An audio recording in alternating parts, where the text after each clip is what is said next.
I woke up in Gore this morning. Yeah, I don't know that I think much of it at this point, and there's not actually a lot to see either. And the campsite, well, at least it's somewhere to park and there's power, but yeah, it's a bit different.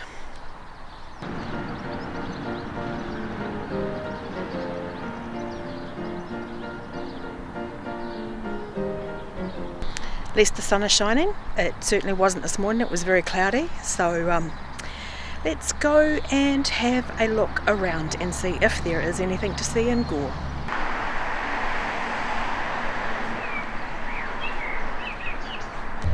When I went to the information centre yesterday, one of the things that they said to have a look at was the Gore Public Gardens. Let's go and have a look.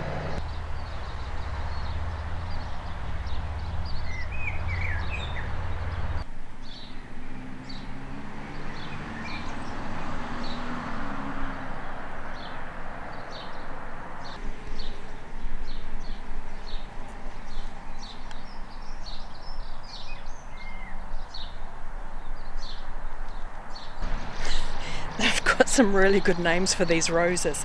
Kiss the Bride, My Precious. Oh, that's Moody Beams. Grand Prix. Ginger Kisses. It's really hilarious how they come up with names for flowers.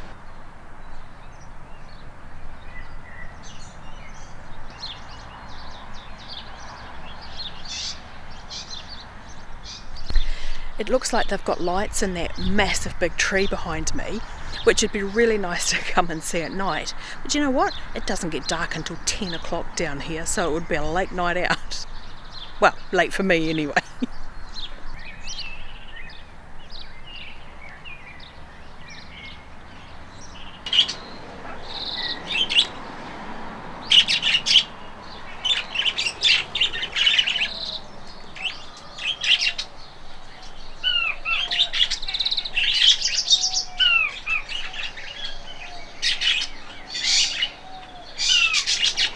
We've obviously got some bird aviaries here at the gardens as well, but a lot of birds in one small cage really.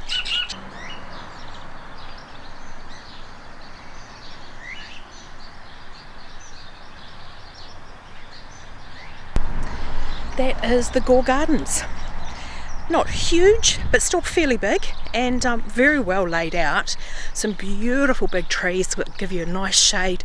Be beautiful here on a summer's day to have your lunch. Particularly if you worked in the area and you could walk down here. Well, the rest of the sightseeing was a bit of a bust. There was some other park, or supposedly a deer park, but there didn't seem to be any deer. Maybe I didn't look hard enough, but then there's supposed to be also a pioneer village.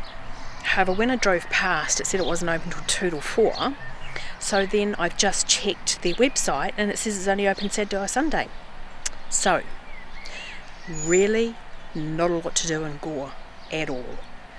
It's definitely not a tourist destination, but I'm pleased that I've come and had a look, because you know, you always hear about these places but you never know until you've actually been there yourself. But it's not somewhere I would rush back to, let's put it that way. I am in a little town called Lawrence and it's really gorgeous. I'm quite liking it here, and the campground is lovely. It's not huge, but it's not small. But it is so well maintained and just beautiful. So have a look at this campsite.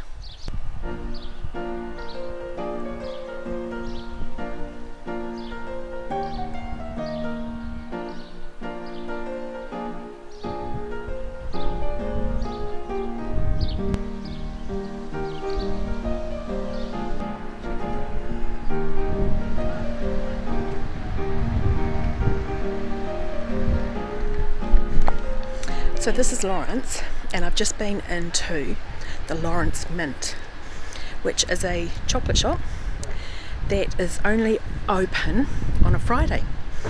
And wow, do they have some amazing stuff. So I'll show you what I brought. I said I'd show you what I brought at the Lawrence Mint, so here it is. That is a rocky road, white chocolate rocky road, and that one there has got, I think, almond and coconut and something else in it. And then this, it is a white chocolate and lemon curd cheesecake. I am so looking forward to trying these. It is cheesecake testing time. I wonder how this tastes. Oh my goodness, that is so nice. It is not too sweet at all, and it's not too tart. Like the Three Bears, it's just right. So if you ever find yourself in Lawrence, you have to ensure that it's on a Friday, otherwise you need to order and you can do a pick-up, because the shop is only open on a Friday, but definitely recommend getting something from there. It is beautiful. I look forward to trying the other two things at some stage too. I am at the Lawrence Chinese camp, which is on the main road, and there's noisy vehicles going past. This site or camp was founded in 1867 after the Lawrence Borough Council forbade the Chinese from living and working within the town's boundary. So they were here for the gold rush, obviously. So let's go and see what they've got.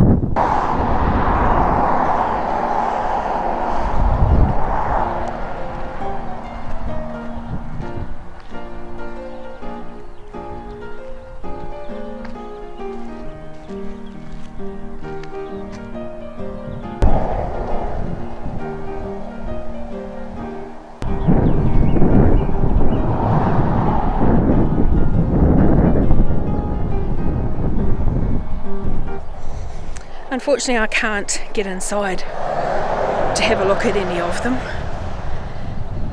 and there's unfortunately not much left either, but still goes to show how they lived back in the 1800s. I'm at Gabriels Gully Historic Reserve, where in 1861 gold was discovered.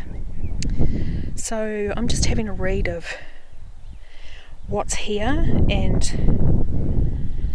there is a walking track which will take about 1.5 hours. So not sure I'm going to do all of that, but might just go for a little walk and see what it's like.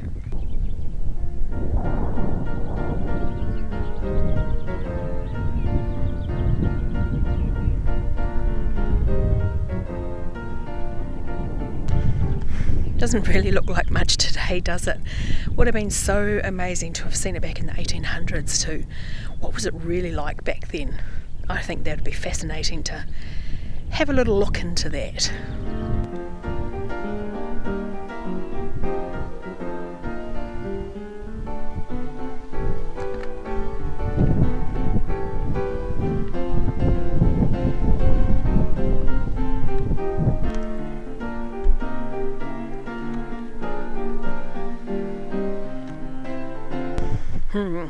That's a small space, and I wouldn't be too keen on going in there, so I'm not actually going to step inside there. But wow, isn't it amazing? They probably hand dug that out. I can't imagine. Well, I suppose it could have been there, but wow. Just imagine if you had to hand dig out there just to put in your dynamite.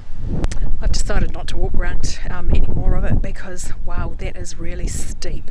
It is a very, very steep climb up, and I'm not really into that. If it was a walking along flats, I'd be perfectly fine, but once you go up, you've got to come down, and it doesn't help my knees any. But anyway, it's a rather remote area, so yeah, in the 1800s, wow, would have been really remote.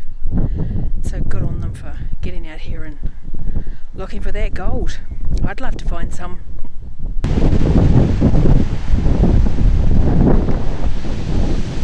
The lady at the information centre told me that the cemetery was quite a good place to visit because there's obviously some pretty good history in here, so let's go and have a look.